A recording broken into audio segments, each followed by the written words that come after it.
ये खबर पारुल यूनिवर्सिटी द्वारा प्रस्तुत की गई है। 8वें वेतन आयोग के लागू होने की चर्चाओं के बीच केंद्र सरकार के कर्मचारियों और पेंशन भोगियों को दो बड़े अपडेट का इंतजार है।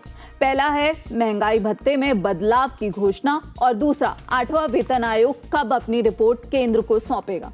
सबसे ज्यादा चर्चा महंगाई भत्ते को लेकर है, क्योंकि सोशल मीडिया पर इसे लेकर खूब चर्चाएं हो रही हैं।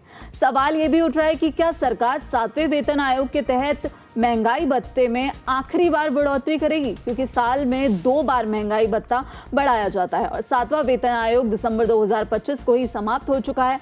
8वां वेतन आयोग अभी लागू नहीं हुआ।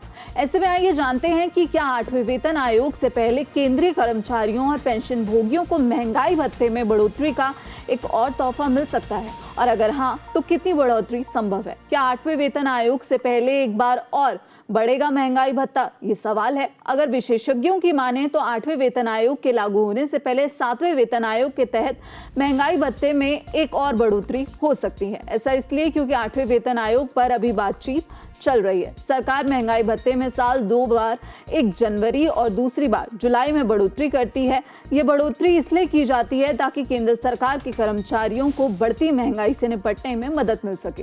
ये बदलाव सभी शहरी उपभोक्ताओं के लिए उपभोक्ता मूल्य सूचकांक CPI-U के 12 महीने के औसत से जुड़ा होता है। एक्सपर्ट्स का मानना है कि जुलाई 2026 में होने वाले महंगाई भत्ता संशोधन में 2 से 3% की बढ़ोतरी हो सकती है, जो महंगाई के अंतिम आंकड़ों और सरकार की गणना पर निर्भर करेगा।